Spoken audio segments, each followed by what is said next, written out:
Hi, everyone. This is Kerwin of Father.Son.Galaxy. After watching Ironheart, I wanted to learn more about this character, the Hood. Never heard of this character before. So I actually found a terrific graphic novel. It's called The Hood, the Saga of Parker Robbins. It's actually pretty cool. Now, let's talk about this book. It takes place in New York City. Now, Parker Robbins is visiting his mother, who is in a mental institution, unfortunately, and he doesn't know what to say to her.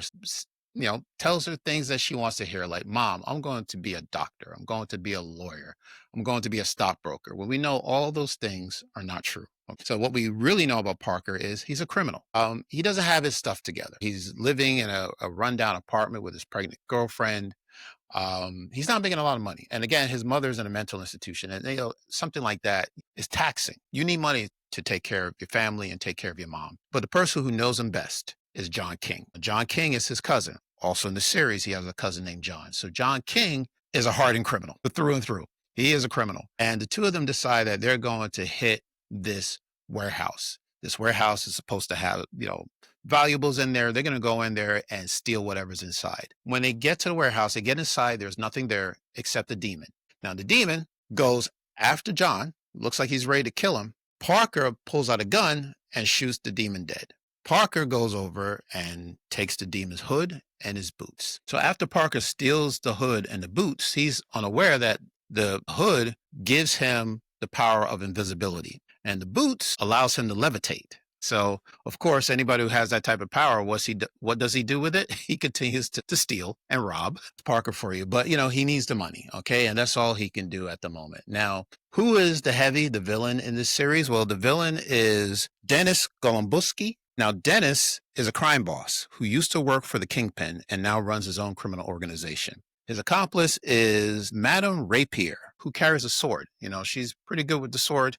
If you take a look at the book, you'll know what I mean. Their next heist, John and Parker, is they are aware of a shipment that's coming in to New York City docks of blood diamonds. Okay, very valuable. Just so happens that Golem, the crime boss, is also looking for the same shipment.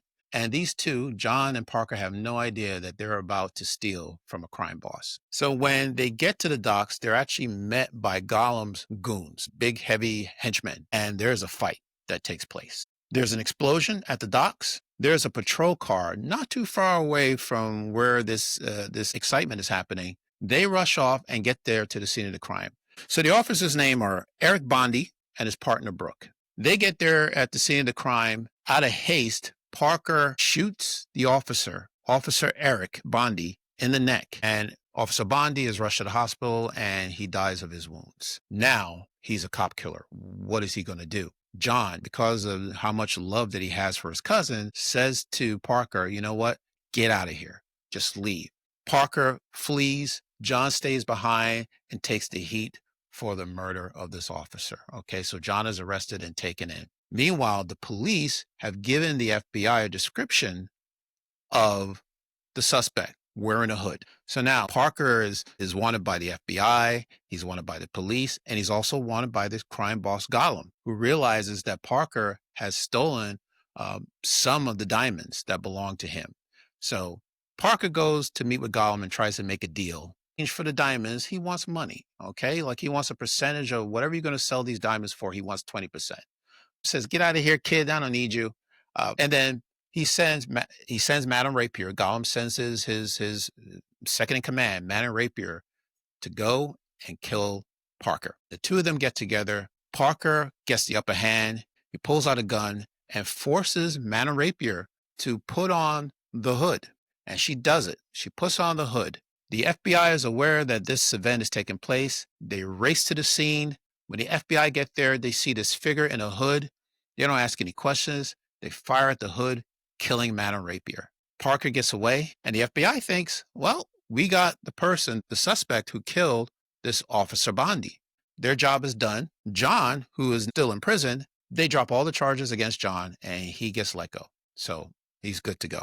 This 6-part episode was written by Brian K. Vaughan, and artist is Kyle Hotz.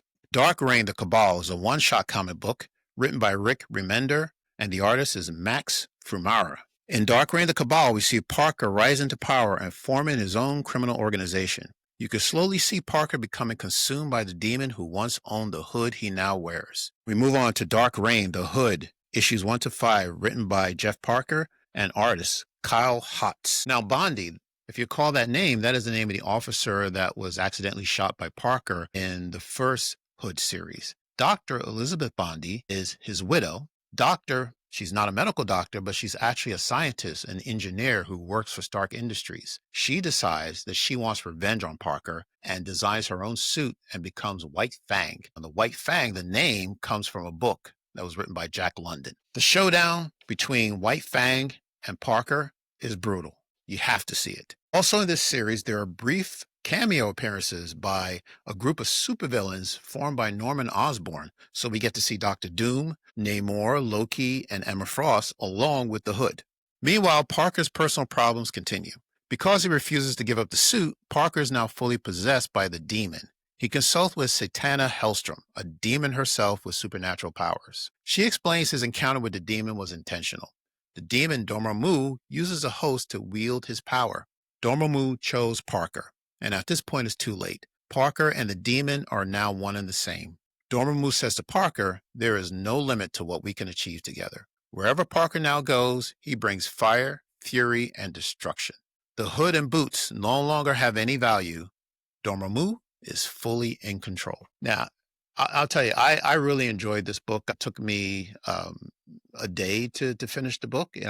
I would say I like the first 6 stories the best. It really sets the tone as to who Parker is. Now, obviously, in the comic books, Parker is a darker, more conflicted character. He's also a very violent character. It's something that you wouldn't see on a Disney Plus series, so I can understand why they wanted to portray Parker the way he is in the Disney Plus series. However, this would have worked great if it was an HBO series. But he's a great character, and I'm just surprised that I didn't know anything about him until now. So it's cool that when you're talking about Marvel, you get to research some of these characters. It's actually fun to do because there are hundreds of Marvel characters. I don't know how they decide which ones they're going to bring to the MCU, but I'm glad, whoever they are, I'm excited to find out more about them. So let me know if you've read this graphic novel. And if you have, what do you think?